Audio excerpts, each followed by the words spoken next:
up guys, EJ here, back with another video, and today it's going to be my Blu-ray DVD update for January 23rd, 2015.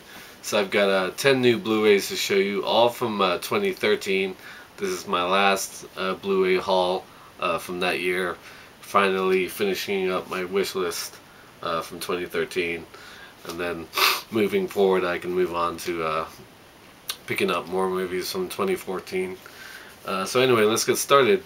Sort of a mixed bag here, some drama, some comedy, some thrillers, just sort of finishing off 2013. So up first, we have The Butler, or Lee Daniels' The Butler, starring Forrest Whitaker and Oprah Winfrey. Really a very good film. Not a great movie, but very good film with good performances by Forrest Whitaker, who plays a butler who served under 8 presidents, and it sort of chronicles his time at the White House through all the changes in the civil rights movement and so on, all the great historical events in the last 40 or 50 years of the 20th century. Yeah, good, strong supporting cast. I really enjoy seeing certain actors play the presidents over the years, like Robin Williams, James Marsden, John Cusack, Alan Rickman, and so on. So yeah, good, strong cast and good lead performances. Also, David Oyelowo, I think is how you say his name, plays his son, and of course he stars as Martin Luther King in Selma, which is a big movie out now. So yeah, Lee Daniels' The Butler, good movie. Okay, up next we have The Company You Keep, directed by Robert Redford, and of course starring himself. This movie stars Shia LaBeouf, who plays a reporter who sort of tracks down this former leader of a anti-war political activist group from back in the day, led by Robert Redford. Really strong supporting cast. Julie Christie, Sam Elliott, Brendan Gleeson, Terrence Howard, who was also in The Butler, Richard Jenkins, Anna Kendrick, Stanley Tucci, Nick Nolte, Chris Cooper, Susan Sarandon. Yeah, good thriller with a really solid cast, and Robert Redford, always a good director as well as a great actor.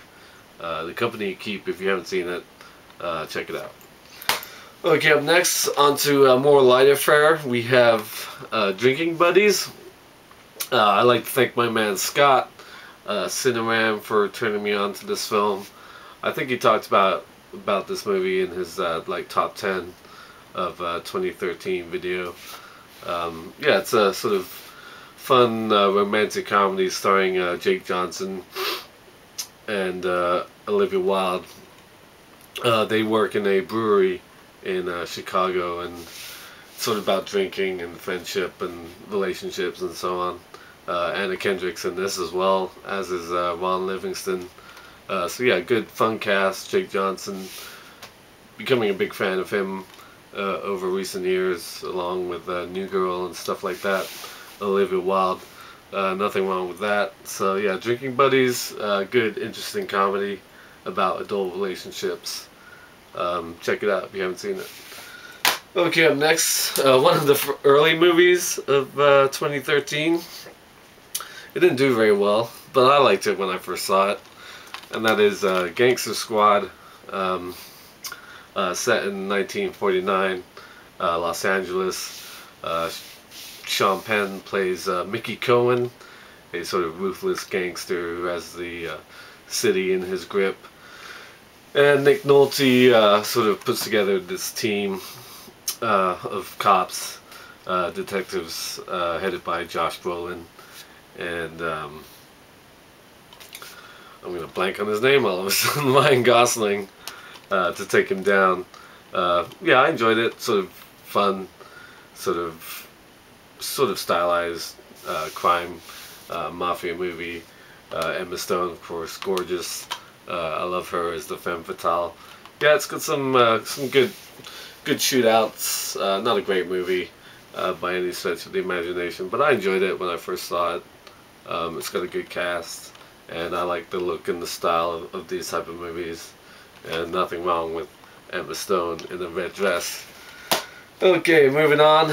Another comedy, The Hangover Part 3. Certainly went on the decline, the Hangover movies, after the first one. Not as good as the second one, this one as well. Yeah, not much to really say about this. I like the Hangover movies. The first one's great. The sequel's not so much. Bradley Cooper, Zach Galifianakis, Ed Helms, Justin Bartha, all great. Ken Jeong, funny. Yeah, not as good as the first two. Sort of lost steam over the years. The Hangover movies. But so yeah, I picked it up. The Hangover Part 3. Okay, up next, interesting film that I really dug when I saw it, and that is How I Live Now, directed by Kevin MacDonald, starring Saoirse Ronan. She plays an American teenager who gets sent to live with her relatives in the English countryside, and sort of a World War III breaks out, and she's sort of forced to survive with these young kids. It's an interesting film. I mean, it starts out kind of light, but it turns dark pretty quickly. There's some pretty sort of gruesome imagery and interesting war consequences of war, violence and stuff in this. I like Saoirse Ronan a lot. Really good performance by her in this. And it's got a good look and feel to it, this movie. How I Live Now, if you haven't seen it, check it out.